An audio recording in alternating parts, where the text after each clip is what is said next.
to own it. Just wanted to take the time, learn all the things that I could about you. Now it's such a mess here. Oh, we are just stressed here. Used to be so easy with you. Thank you for coming on the show today. Thank you. So this is cool. Last time we hung out, we acted in the movie Among the Willows. Yes. So long ago, I missed that. And now you're doing theater. And now I'm doing, I need something to do to keep me like active, you know, in the acting world. A theater is like no joke. It's actually way harder than doing. It's so intimate because it's like, it's you with a whole lot of lights that you hope blind you, but then there's people like just staring at you. But you don't get to see them because the lights blind you. You don't, but if you're close enough, if you have to get close enough to the crowd, you'll see them. And they just, those eyes. But it's worth it. It's worth it. Okay, so tell me how you got hooked up with this, because I did a lot of plays at Pacific, but I was a student there. Right. So now they're doing other plays for non-students? And now Fresno Pacific, they have their own like theater like division now. Tony Sanders is over it. And I literally saw on Instagram, like I was going through Instagram and I saw that they were doing like open auditions for Black Nativity. And I was like, I haven't been in a show in a while. I haven't done anything in a while. So I was like, okay, I'll audition. And I ended up actually missing the audition day, but they reached out to me and they're like, send a video in, just like sing something, you know? And I was like, okay. So. Are you going to sing in this? Yes. Oh my God, I can't wait to go actually, right now. Yeah, I'm super excited right now. Yeah, I am going to sing in this. It's, when I say like, it's super vulnerable for me, like, it's me leading a song, you know, and then like there are, because it's mixed, it's a mixture of things. It's not just your typical play where you're, you know, you talk, and then like you'll have some singing. It's a musical. There's a whole bunch of singing. And it's kind of like a variety in like singing, spoken word, not just like scriptured like acting, but like poetry. So singing, poetry. Oh, that sounds really cool. Yeah, and dancing. So who wrote this one? Who wrote this script? This is by Langston Hughes. So this is the Black Nativity scene according to how Langston Hughes writes it. And it's a lot of gospel music and a lot of his poetry in it. Oh, that's fun. Wow, Fresno Pacific's getting down. Oh, yeah. There's a lot of like challenging poetry in it that kind of like, you hear him kind of question his own faith in God. You know? Wow, we never had anything this cool about that. No. I mean, I love the experience. I love it all. But so is he running you said he's running the whole theater department at Pacific, so Julia doesn't run it anymore? I believe it's Tony Sanders. That runs the whole that's thing. Running, that's what I see the face of right now. Because Julia, I mean, I had lunch with her a couple of years back and she was still running it there, but I wonder if because they opened it so much, if they have more heads. I think so. I really do. So a lot of people you're acting with, are they students or like? There is, I want to say like 50-50. Wow. There are students, there are some students, and then there are outside singers and like singers from other choirs, like other gospel choirs that are in Fresno. So they did not come to play. They're like, we're gonna get some gospel singers in here. We're gonna liven it up. You must have met some cool people, huh? You know what's so funny? The people that are new to me are the students. A lot of the people from outside, I know them. Oh, you've acted with them? I've either acted with them or I've sung with them before in like different churches and choirs and everything. Wow. Yeah. You know everybody. I do. I didn't know. I never know how many people that I know until I do something like this, you know? And then it's like, That's true. I know you. Or So, okay, you said a lot of people you actually like sung with other churches. So do a lot of people have just the singing experience, not the acting experience, or I mean, you have both now, so it's like... Yeah. So a lot of people have that, the singing experience in form of like gospel music. So a lot of us actors who just do like regular old like musicals, you know, show tunes, we're really leaning on them of like the culture of like gospel music and the culture of like the church to bring into this show. So it's very like eye-opening and like kind of like helps me to remember like how I used to be and what I used to sing when I used to go to church. So it's fun, yeah. That's so cool. And so when does the whole play run? You said it starts on December... It's December 8th through the 17th. And it's going to be through the weekend. So I think it's like Friday, Saturday, So Sunday. we have 2 weekends of it. And then there are going to be some like matinees and night shows. So they're good. They are running us. But yeah, I can't wait. I know it's super early because it's like Halloween hasn't even started yet. Do we have to get tickets in advance? You can get tickets in advance, or you could get it like at the box office. When you come in, it is like limited seating. That's what I was like, and I do remember that from back in the day. It was limited seating. It is limited seating. It's a small, like I said, very intimate, very close. So it's a small seating area. But because we're having those matinee shows and those night shows in those weekends, you should be able to like get a chance to see it. That's really cool. And then what about movies? Do you have any movies coming out? I don't have any movies coming out right now, so if anybody wants to book me. Well, yeah, Among the Willises, that's going to come out eventually. It's going to stream sometime Yeah, I soon, heard right? they're gonna. I saw, because I do keep up with that. Like I saw that there's some people who are, I think some streaming companies that kind of like betting for it. And we won a Cannes Film Award, so that was cool. We kind of like cleaned shop with that.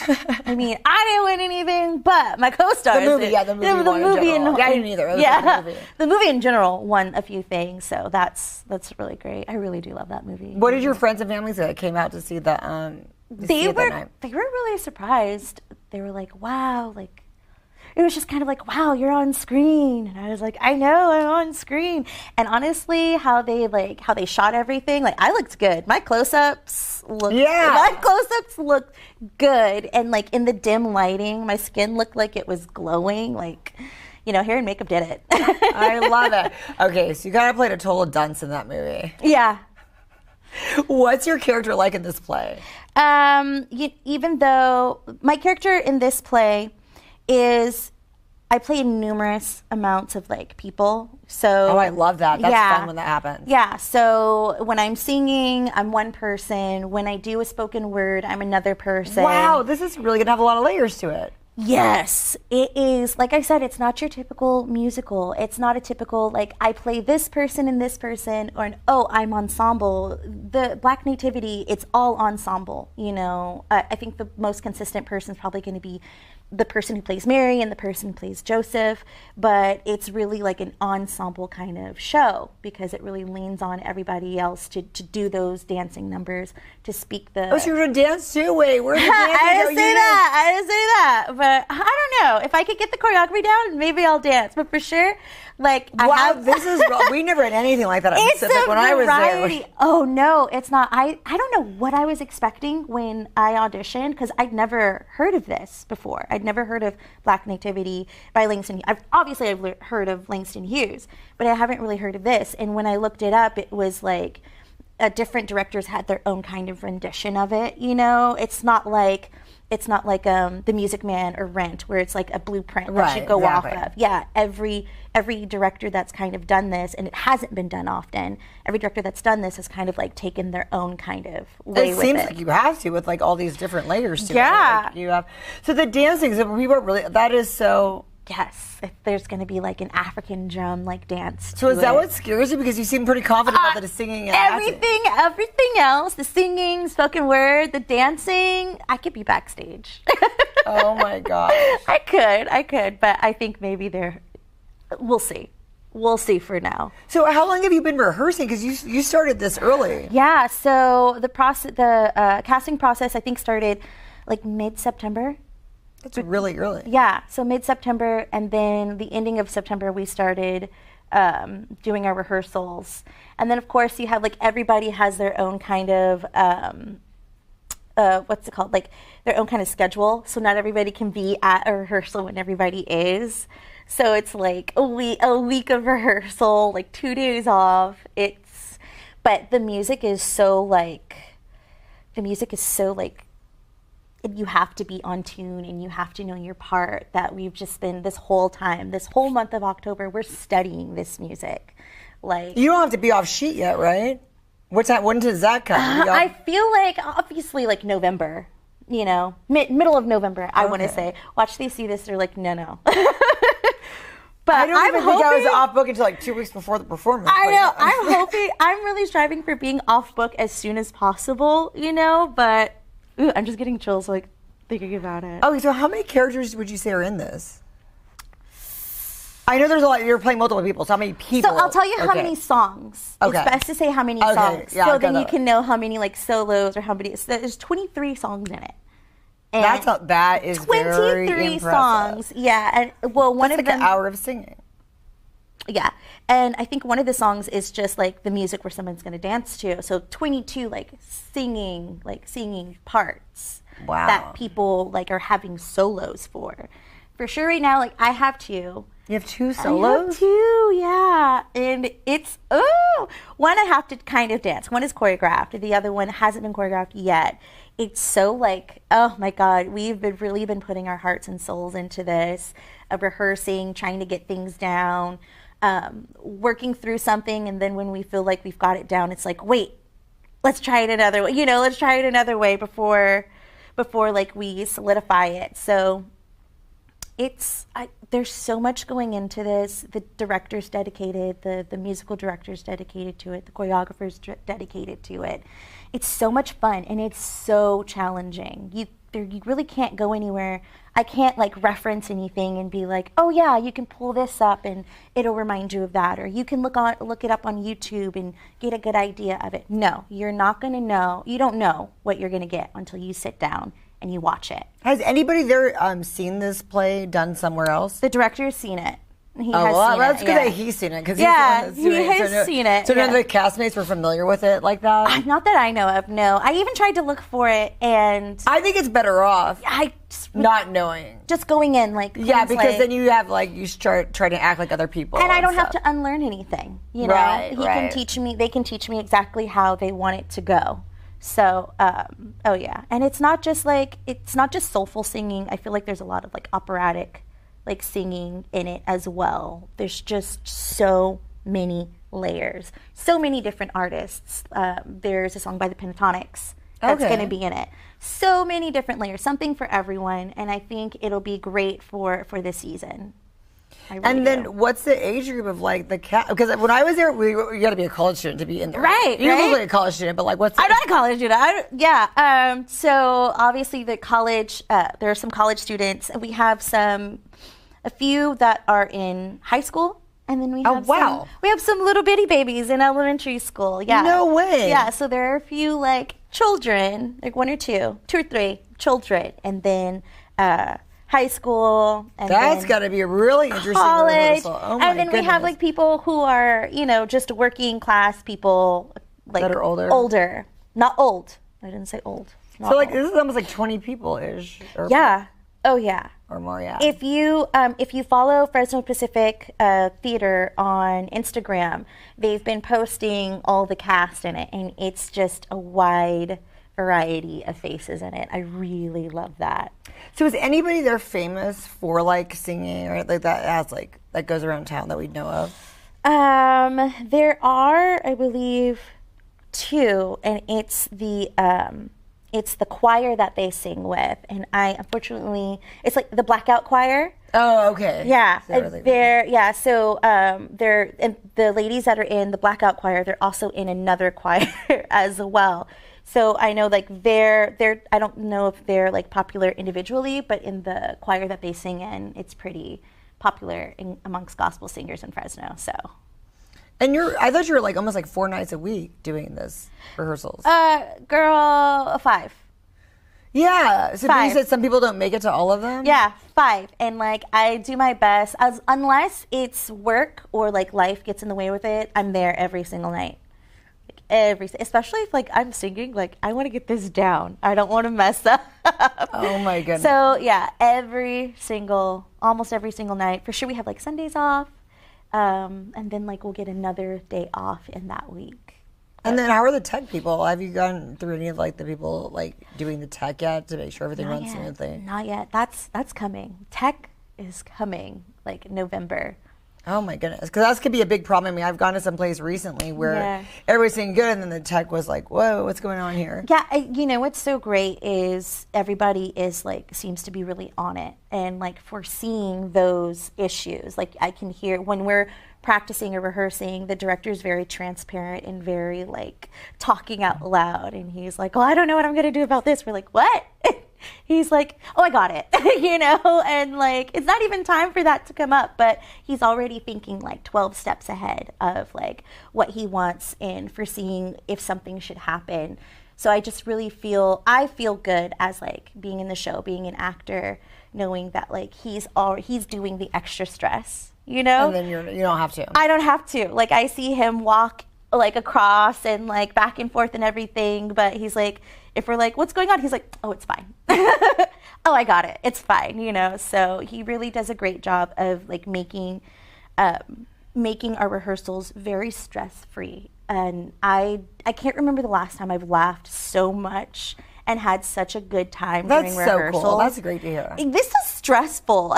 Like, it's very stressful. A lot of us haven't had like gospel training, you know, a lot of us haven't had music training. That makes sense, know, yeah. So it's two worlds clashing together, but in how the directors and the people in charge handle it so well, we're not clashing. They make sure we blend. And whatever frustration that they may foresee, it's always met with laughter. Oh my God, that's great. That's how you get through it. That's how you get through long hours. Yeah, oh yeah, it's a great work environment, and I'm just really happy to be a part of the cast. And I hope this isn't the last, you know, that I get to perform with them, and I hope that the fruits of our labor like really pays off. And in December, everyone's just really wowed and awed and moved by what we bring to the stage. It sounds like it will be. It sounds like, and I'm glad that Fresno Pacific has grown to that. Yeah. It's my alma mater, so. Oh, yeah, you told me that. You're like, what are you up to? What are you doing? I told you, you're like, what? That's my alma mater. You need to come on the show. I was like, okay. So where do you have to go from here? Besides acting with them again, what would you like to really do, acting-wise? Okay, so acting-wise, you know, I don't know. Or singing-wise. Are you trying to go more into acting or more into singing?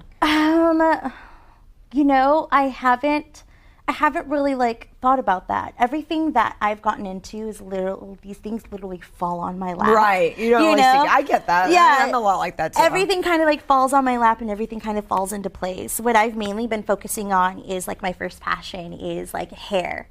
So I've been, because I used to work at a wig salon, so now I'm just going solo, building hair pieces, building extensions, toppers, you know, trying to like help people create hair out of nowhere kind of thing. And so I really do love I'm surprised that. I haven't asked you to do that on set yet. I know. You never know. You might. I've been hinting. I'll go in and I'll be like, oh, I just made bangs from scratch. I just made clip-in bangs. Anybody want to see the video?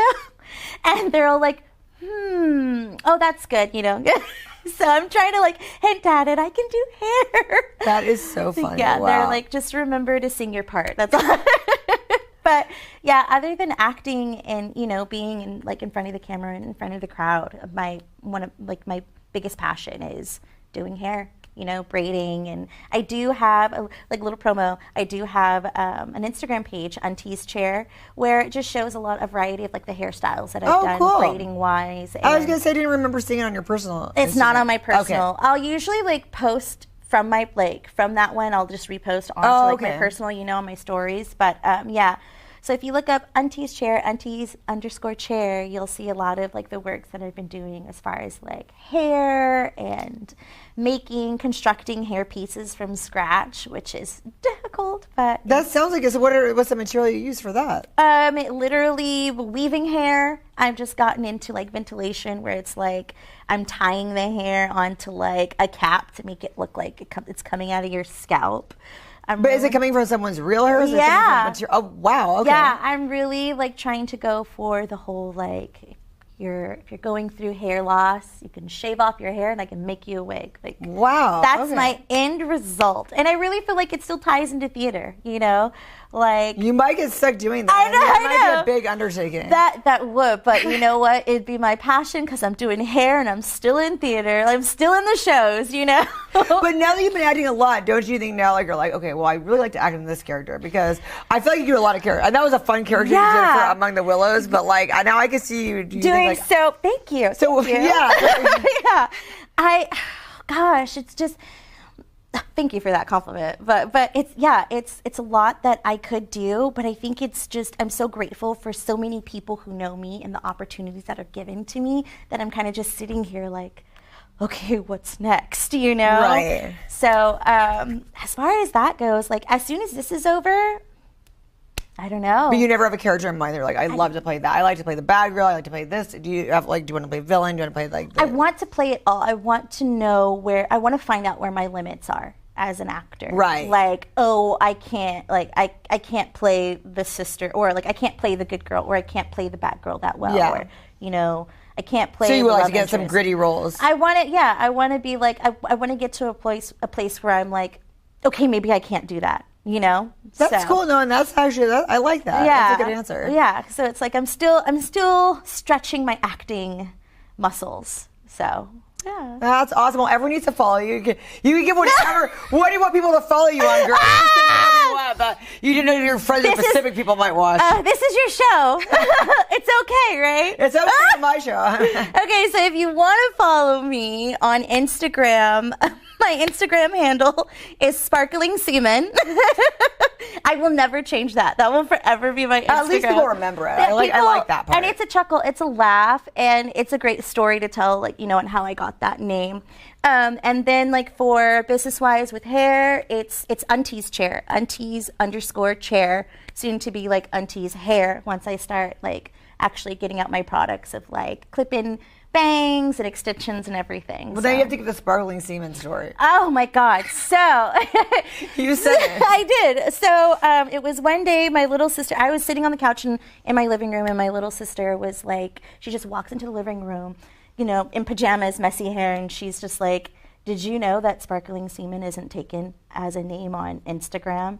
And I just like handed my phone to her, and I was like, I want that. She's like, okay. And it's been that way since 2015. So she just somehow thought, she was like, looking it up one day and saying, she was just looking up random names, and she was just like, she's really good at like names on like handles and everything. And she was just like, she just came up to me. She was like, it was very like, you need to know this, you know? That is hysterical. Like, did you know like a tsunami just hit someplace? She was like, did you know that it's not been used? And I was like, I'll use it then. And it's been my name ever since. That is awesome. Yeah. Oh my gosh. Well, thank you so much for coming on my show today. Thank you for inviting me. It's always a pleasure. You're so fun to talk to. I know you have to go rush off to your place and make sure you get there. I Okay. have to go change into something comfortable and go to practice. Yay. Well, I can't wait to see it. I'll be there. I need to get tickets, so just keep on posting so then we remember Thank and we you. go get our tickets. I will so much. Thank you. Thank you, girl. Okay.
Thank you so much for coming on the show today. Well, thank you for having me. I've wanted to have you for a while because I heard about what you do. I know you've, like, a lot of people that I know have worked with you. So tell the audience what you do. What we do is we work with medically fragile children at our ranch. So kids that have, with rare genetic disorders, kids that have maybe been in an accident, traumatic brain injury, new hearts, new lungs, we just make them better.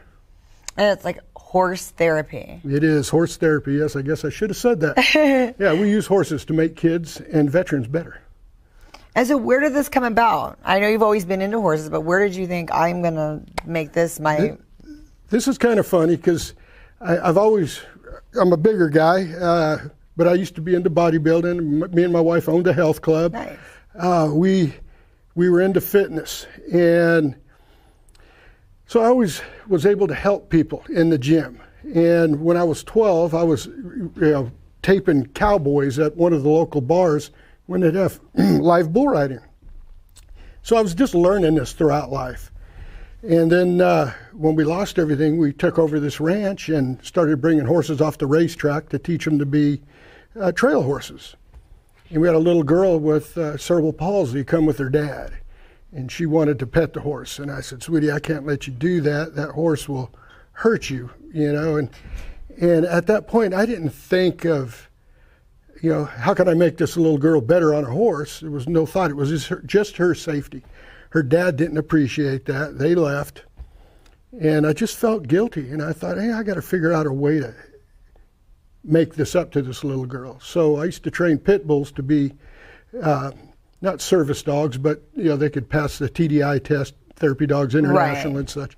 I thought, I'm going to do the same thing with a horse. And we did, and we brought that little girl back, and when she sat up from a wheelchair and I watched her push herself up, and the smile came and her complexion changed and her eyes lit up.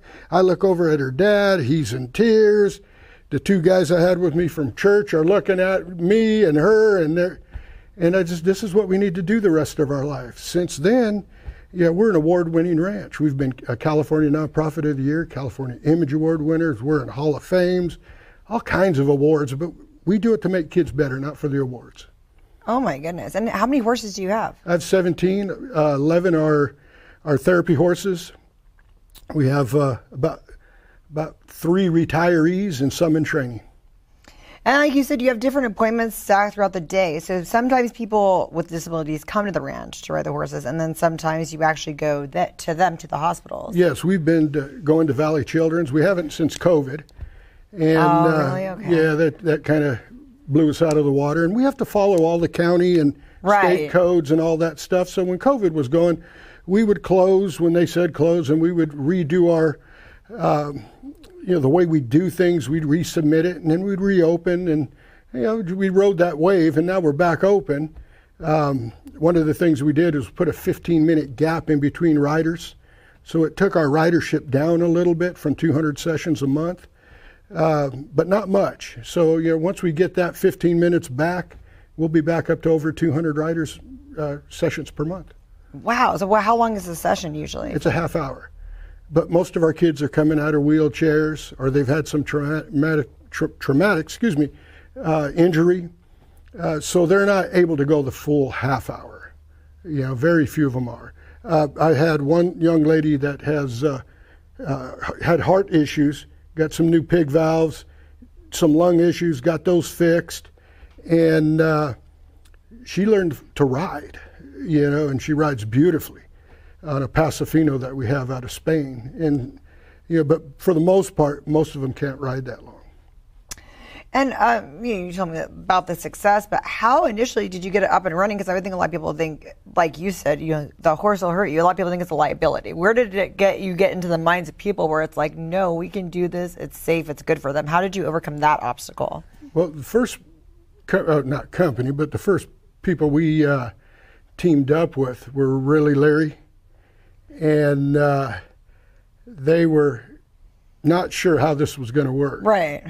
And once we started getting kids in there, and they started seeing, kids talk for the first time, kids pushing to hold themselves up, they knew it was something that was going to work. And it's not new. Horse therapy's been around since Roman times. Right. And we just found a way to do it that it has been successful. And a lot of work, a lot of doing this, a lot of showing up at schools, a lot of, if you don't get yourself out there, if you don't hustle, you're just going to be, you're not going to be successful. You have to get out and move and tell everybody who you are and what you're doing. So what kind of staff do you have? I imagine you have a big staff because you usually have to have somebody on the horse with the child. So we have back riders. We have 2 part-time employees. We have one full-time employee. I've never taken a paycheck in 14 years. But our staff is staffed by Fresno State and some of the local high schools, 16 years up and 16 years of age and older. We utilize about 80 volunteers from Fresno State, so we're almost an all-volunteer staff. And then they get credit for college. And they get credit. That's yeah, awesome. Yeah. That's a double Oh win. yeah, and it's really cool to see a freshman come in and they're, really nervous and they see what we're doing, and next thing you know, 4 years goes by and they're a senior, and they're still with us. So, and it's a safe place. So how do people get a hold of you? So if they have a veteran or a disabled child, do they just call them, they book an appointment? How does it work? Well, veterans go through the VA Okay. or through a vet center that we have been working with. So they wouldn't just call you directly? Yeah, they okay. wouldn't call us direct. Most of the kids are referred by doctors. Okay. Or they can go to our website, heartofthehorse.org, and they can email us and tell us what's going on with their child and see if they qualify for the program. If a child can go off and play soccer, go bowling, there's other places they can go. We specialize in those kids that can't. The ones that, when you see them and they come out of the wheelchair, their hands are being put where they're at, and then we get into their brains, and then they start moving their hands, and we're able to get them to pretty soon sit up on their own and hold up on their own and keep their heads up, and so those are the children that we specialize in. So do you work a lot of the times with the reoccurring child, like they come a few times? So they go on the list, they come on the list, we have a waiting list, it's almost a year. Wow. And I mean, you could get on it and then a month later be in because Right. no one wants to take that time slot. But anyways, if we see a child that's getting great gains, we may extend them a little bit, but no, there's nobody that just keeps going. So you go off and you go back on the list. That way we can work with as many different kids as we can. And so what is the feedback that you've heard? Really, because now you said doctors are referring. We get referrals from Stanford. We get referrals from SFU. We get referrals from Valley Children's. It blows my mind. We had a lady that wanted to make a major donation to a therapy ranch, and she was in the hospital. She had just received a large sum of money. And she started researching, and she was doing all the research on her iPad, but every time she'd bring it up, the nurses, the doctors, they'd all say, Heart of the Horse, go to Heart of the Horse. And we've had Dr. Jennifer Crocker from Valley Children's on our staff, Dr. Michael Allshouse, we could call him as an advisor, Ramey Sanchez from the VA, speech pathologist, all on our board of directors. And we're able to, go to them when we needed to. And be able to learn, what's going on with this child and what's the best way to make them better on the back of a horse. Well, you've had quite an experience. Like your life is very full. You've had a very full life. Tell our viewers a little bit about your background. You met your wife. You guys were high school sweethearts? Yeah, we've been high school sweethearts. She grew up in the East Foothills of San Jose. I grew up in old East San Jose, product of the streets. Been on my own since I was 15. I've lived one of those lives that most people wouldn't want to live. I've been stabbed and shot, and my life story is a little bit different. I run into my old friends in San Jose, and some of them get nervous and their lip quivers, and I'm like, I'm not the same dude. I'm a different man now. How does that even work? Gang life and then horse life. How do they mix? You know what? I think learning to control myself back in those days and just not go off on everybody taught me a little bit of patience. And then for a while, I lost that patience for a long time. And then when we lost everything and had to close our business. Oh, so tell our viewers what the business was. I had an air conditioning heating business. Okay. And commercial refrigeration. I had to grasp that calmness again. And a lot of that has to do with God and going to church and the way I changed my ways years ago. But I still get a little out there every now and then, and everybody gets mad. I'm human. I'm no different than anyone else.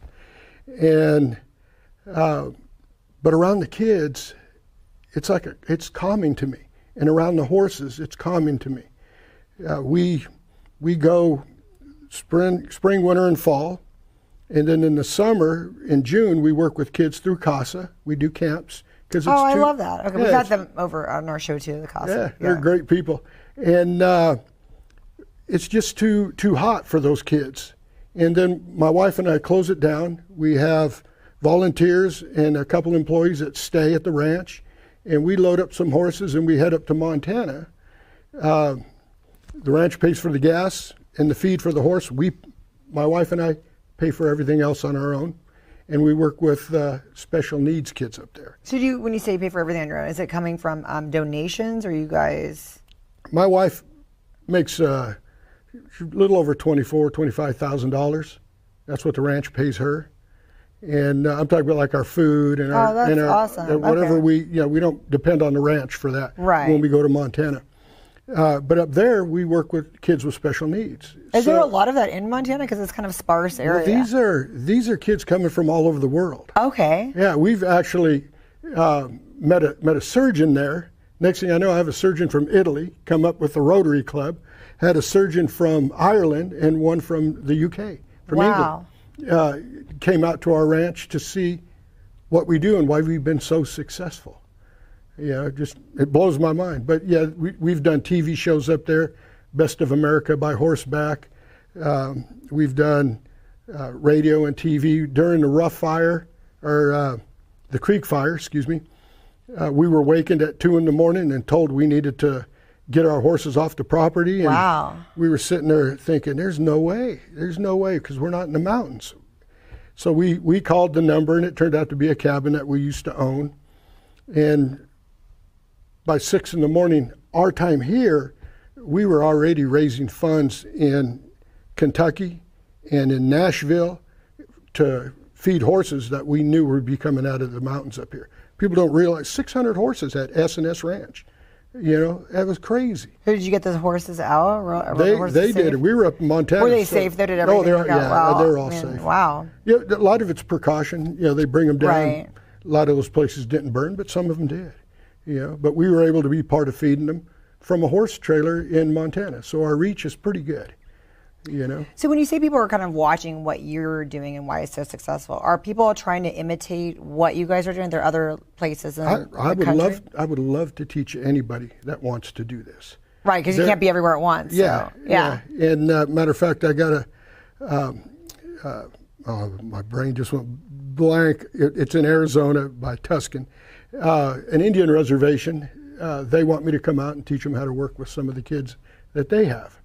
And so I said, I'd love to do that. So I'd need to figure out a time when I'm not working and drive down there and teach them how to do horse therapy and how to train their horses properly. And you said you're the only one that does this in the country as far as what goes? Oh, no.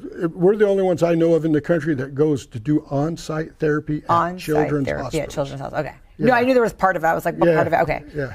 That's really good. So there are people, so you are training, and then people who want information can come to you. That's great. You betcha. When we started this, we called a couple people around here that were doing it, and no one would talk to us. So we got in our car. Other people that did horse therapy? Yeah. Okay. We got in our car, and we drove up to Yakima, Washington, and went to the Pegasus Project. And got to talking to them and how they're doing things, and they were not threatened like competition, because there's so many kids out there that need this. And it's alternative. People look at us kind of funny, but I have doctors bringing their kids to us. That blows my mind. Pharmacists, people who are in the medical industry, we have their kids on our horses, and that's another thing. We've never charged anyone a dime. We're on our 14th year, and we've never said it cost you this. We have a suggested donation, and that's only because the lady, Denise Allshouse, who started the Down Syndrome Association, said, if you're going to work with my kids, I want to pay you something. So you need to tell me what it is. I said, well, if you make a donation, you can do that. So we came up with 150, and now we're at 200. And it's suggested. It is that we've never asked anybody for a dime. So where can we donate? I mean, do you have like events that we can come to and donate? You bet. And can we go? Do you have events at the ranch that we can come and see and donate, or not really? We keep that pretty private, and Yeah, we're in a gated community also, and I don't want a bunch of traffic in and out. That makes sense. And you have to make the horses are happy. I mean, because everything's going so well, you don't want to just make chaos. Disrupt it. Yeah. And then plus these kids we're working with, some of them aren't that pretty, and the parents don't want people gawking at them. I understand that. That makes sense. So they may have a drooping jaw, or they may have cerebral palsy, and they move different, and they may drool. They may be, and some of the parents, they don't mind. I've taken this one kid Adam with me on TV and done radio, and he loves it, and it makes him happy. So I'll take him with me. He asked me if he could go, and his mom said, "Do it." We like on November 17th of this year, we're having a cowboy dinner dance at the Veterans Memorial Hall. Oh, fun. Okay. Yeah, So we could do that, and then we can raise money. That's perfect. Oh, yeah, it's a great event. And, one of my neighbors, I won't say his name, but he used to play baseball, pitcher. He says, I get called to go to these things all the time. And, he says, this was one of the most funnest ones I've ever been to. It was friendly. It was fun. You guys actually danced. You didn't keep coming up to me and saying, this is what I need. This is what we're working on. We've always figured that if we do the right thing, God's going to put the money in the bank and we'll pay the bills. And that's what's happened. We've never made it about money, I love that. That's great. And then that sounds like fun. I want to go. I want to go to the cowboy dance. Yeah, so we can get our tickets now. You can get tickets at heartofthehorse.org. And then we are looking for sponsors, and we are looking for auction items, silent auctions, if you know anybody. And then we used to have, until COVID, an annual cowboy concert. And it's cowboy music. It's not country. People get a little confused by the two. What's the difference? One is more twangy, and one is more cowboy. And I told a friend of mine, I said, it's like white mariachis. There's yodeling, there's all kinds of good stuff in that music. And he was pleasantly surprised coming and seeing Dave Stamey. We're looking at maybe doing one next June, which people just love when they come. I've had people that don't like country music just walk out of there smiling and happy. And there was a guy in the 70s, Michael Martin Murphy, who had some pretty big songs, and he does cowboy music also.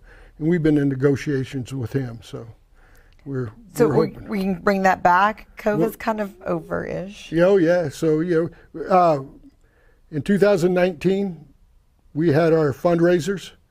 And then up until last year, we didn't have any fundraisers, but our supporters just kept sending the money, and we kept paying the bills. And we opened when we could, and we closed when we had to, and, we just rode that wave, I should say. Well, so now that things are kind of subsided, are you looking at doing the concert thing maybe in 2024? No, 2024. Yeah. So next year, yeah. All right, I think about that. Oh, yeah. Start counting months. Right. No, I'm the same way. So we have the cowboy event this in November, and then we have in 2024. We can look for. So we all got to follow you. It's Facebook and Instagram. Heart of the Horse. Yeah. That's what it is. The Heart of the Horse Therapy Ranch is our proper name. Okay. We are a nonprofit, and you can find us under heartofthehorse.org. Or just type in Heart of the Horse on Google, and I guarantee you it will pop up. It's a great place to donate. We all need to donate. Our money, tax season's coming up, tax free. You betcha. There's a lot of actual incentives to donate, guys. Yeah, come on. Thank you so much for coming on our show today. Thank you for having me. Hopefully next time it's on a horse when I see you. Yeah, we can come out and do an interview out there anytime. Oh, that would be so much fun. Thank you so much. You're welcome. Thank you.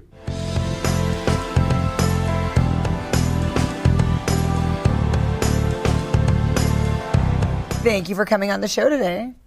Thank you for inviting me, Sparkle. I know you were dying to have me on. So. Hey, you are really fun. I love your guys' setup when I met you initially. You guys had this booth. You were out there with the pests. How long have you been in pesticides? Pest control? Yeah. Okay. So, I did pest control when I was younger, and then I went off and did a bunch of stupid stuff.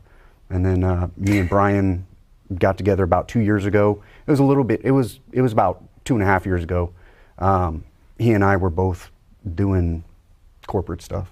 Okay. And he said, you know what, let's do our own business. And we went off and did it. And there's a lot of filler information in there, but that's the gist of it. So about 2.5 years, the business has been around and we've been dying. So I'm dying right now. So. Well, how do you guys choose what pests to use? I've always wanted to ask that question because it's like, there's different chemicals. How do you learn how to I'm going to use this chemical for this and this chemical for that? I've always wondered that. That's a good question. I did it for a while before. So I was taught by he's my ex-brother-in-law. There's a lot of details to that too, but he has his own business in town. I have another brother that has his own business in town. So I kind of learned the trade, especially through my ex-brother-in-law, who I worked with for quite some time. When I was 17, 18, came into it. And so he taught me all that stuff. Now what we do is we do it based on cost. So I always am looking for what's the product that we can use that we can get the greatest effect from, but also is cost effective. And so I bet that's a big thing. Yeah. Yeah, we just got to keep try to keep the margins down, but also being able to apply a pesticide. It's actually an insecticide. If you call it a pesticide, that can encompass rodents and all that stuff. Oh, I get it. So okay, so it's an insecticide. Okay, yeah. Perfect. And so for general insect control, we'll come over to your house and we'll use what we call a product called bifenthrin. So it's it's standard across the board. It's a synthetic pyrethroid, and it works great. And it's inexpensive. And this stuff has been around since the days of the pharaoh. Chrysanthemum flowers, they used them to bed bugs, insects, all that stuff. And so we've just derived it so we can make it on a mass scale. And so bifenthrin, and I'm plugging that product or whatever, or that chemical, is just a great one.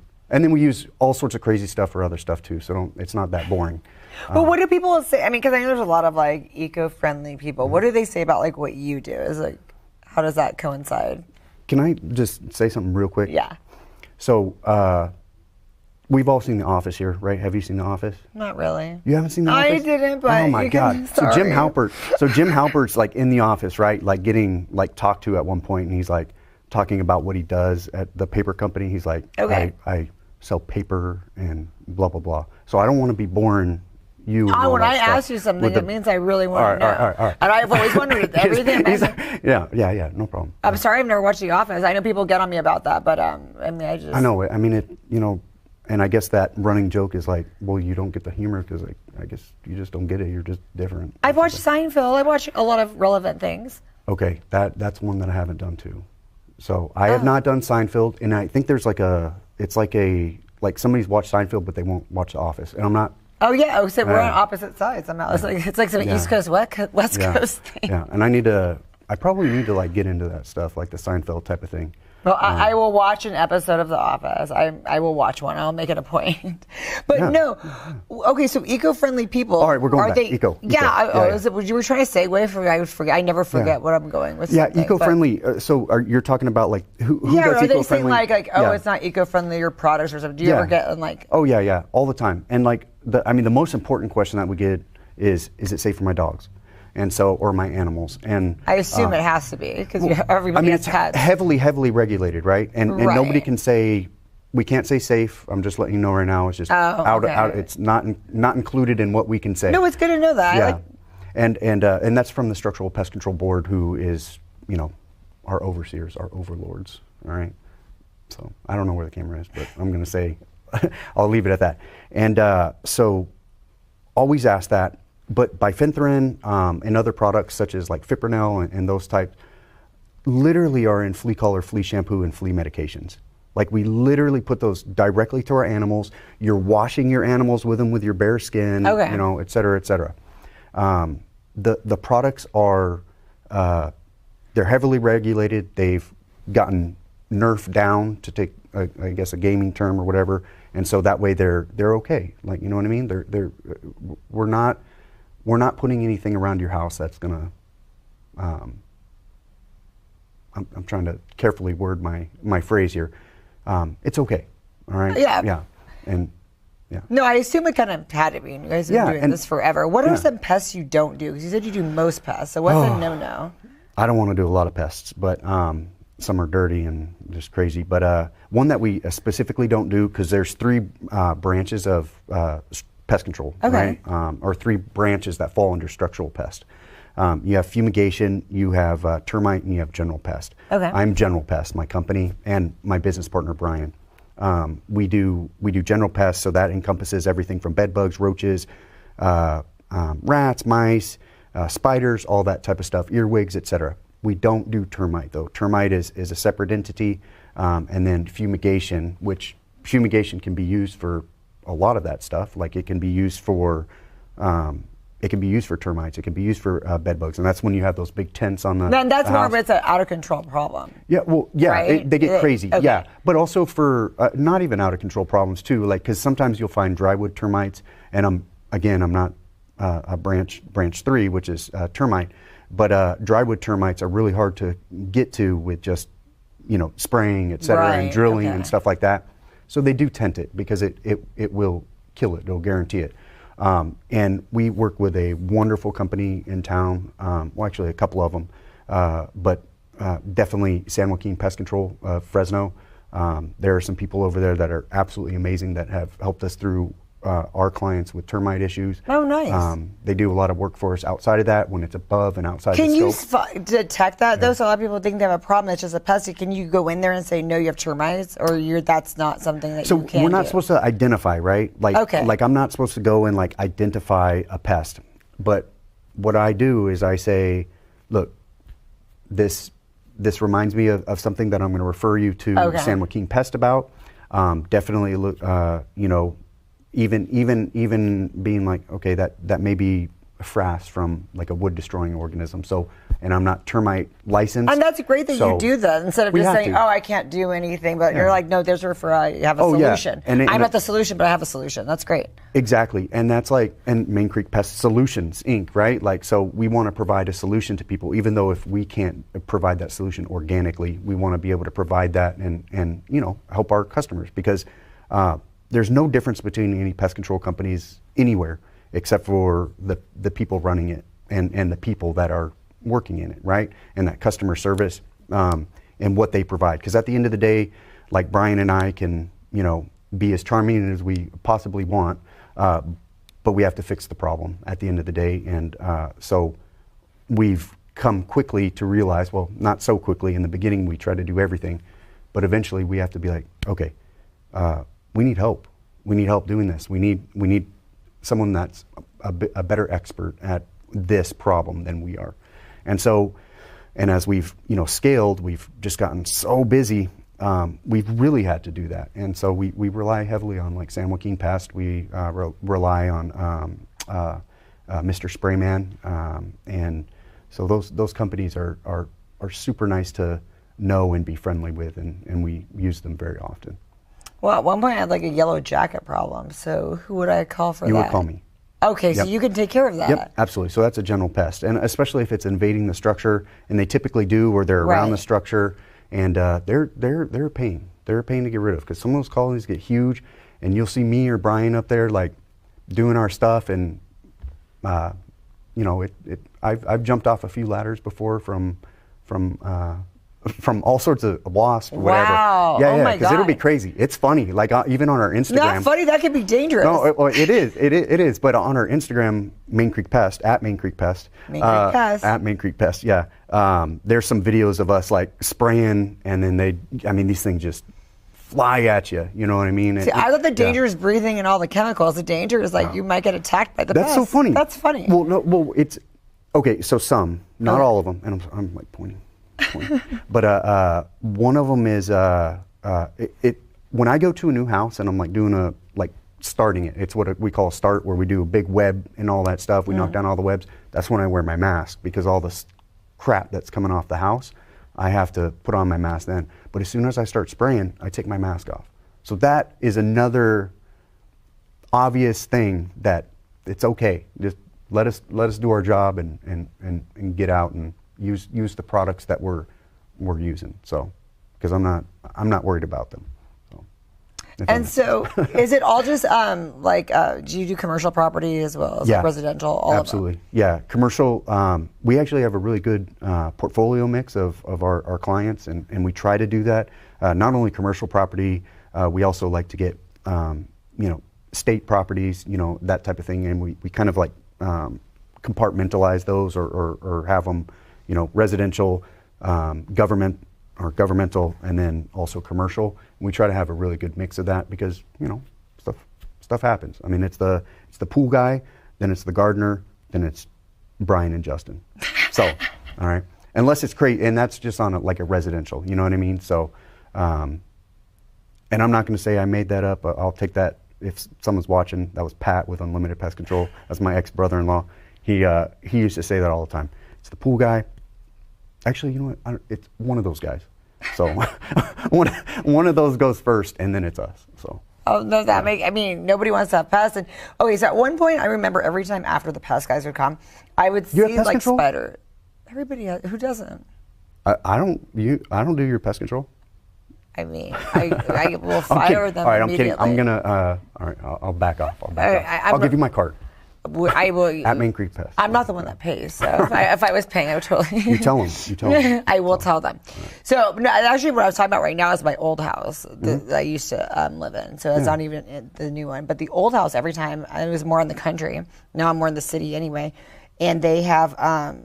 Every time they would leave, the spiders would come just for that day or 2 days. Is that because they're trying to escape the pests? This might seem like a dumb question. No, but I not felt dumb. like there was a relative to that. Oh yeah. Not a dumb question at all. They after we get down in a house, especially something like in the country, there's going to be critters coming out of it everywhere, and we love it. When I do a house for the first time, and they're like, oh my God, we have these.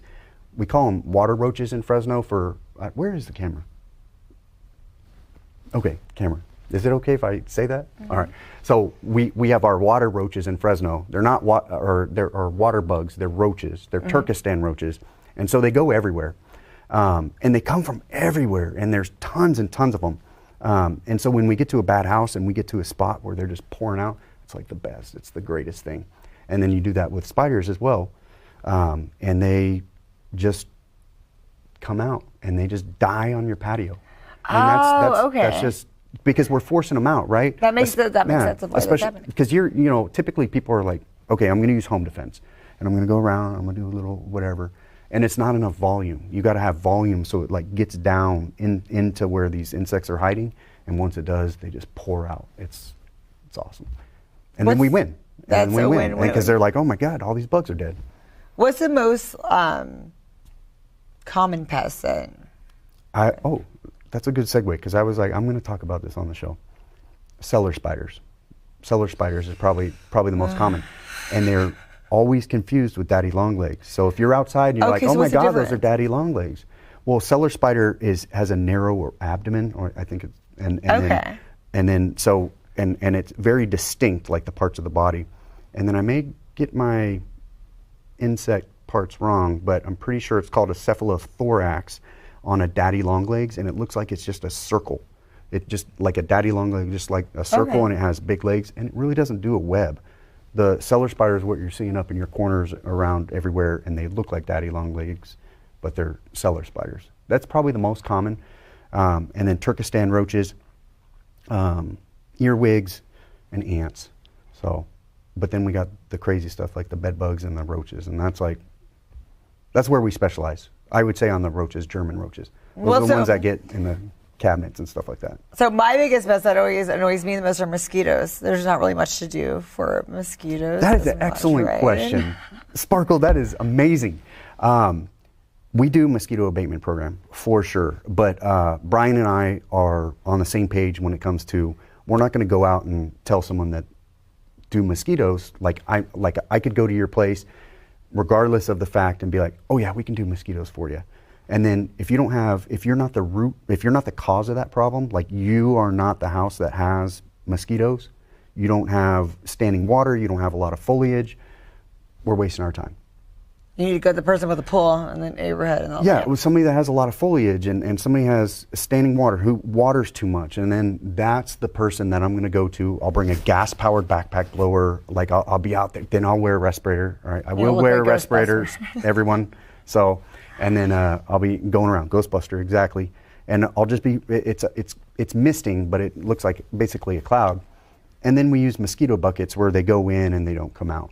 And that's very effective on those homes that do have that issue, but a home that has like a lot of concrete, well manicured, they're not going to get any effect from that, because I'll go and do all that stuff, even with the buckets, and then I will literally turn around the corner and start to walk out, and sparkle comes out, and a mosquito will bite you on your forehead, like instantly, because it'll just fly over the fence. You know what I mean? So you got to be, that's one thing that mosquitoes are a very, it's a customer conflict. It's a conflict, because we want to help, but we know our limitations on that. So we'll be very, very careful in selecting which customers can have mosquito service. Otherwise, we say, put on the DEET, or put on the repellent. Listen, everything hurts us, right? I mean, I can go outside. I went to Lowe's or Home Depot. I only go to Home Depot, not Lowe's. That was an odd plug, but okay. But I have to. No, the reason why is just a lot of work, or that doesn't matter, not the plug. But I went, and there's a sign that says, the state of California says that wood dust causes cancer. It's Okay. Prop 65, right? So that's everywhere, right? So this, like the DEET and all that stuff, what's the thing? You know what I mean? Is it gonna be effective to where you don't get West Nile virus or whatever we're talking about, or do you put on the mosquito repellent? And I know it stinks too.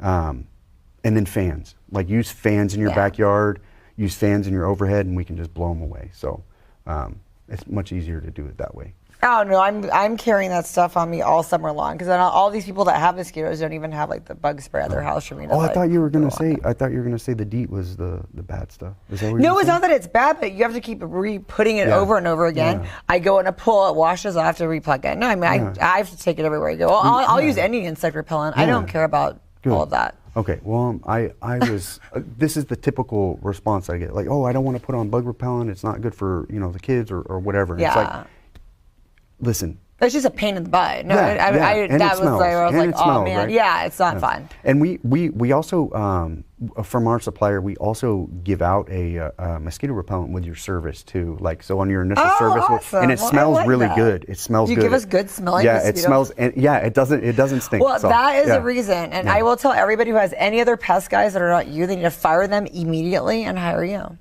That would be, well, we're very good with all of our other pest control companies, but if they come our way, we don't ask questions. All right. Thank you so much for coming on my show today. Next time, come on in a Ghostbusters outfit. It's almost Halloween. I could probably find one right now. All right. All right. Felt right in the moment, felt right in the summertime. It felt right drinking cherry wine with you. Just wanted to own it, just wanted to take the time, learn all the things that I could about you. Now it's such a mess here, oh we are just stressed here. Used to be so easy with you. Now I must confess here, oh I must confess dear, don't think I'm in love with you. Winter is coming and I don't know what to do, and there's no more use in running, no more running to you. And I don't want your loving, I don't wanna be just friends, knowing all this time we were playing pretend. Playing pretend, playing pretend, ooh, playing pretend. It's a mystery.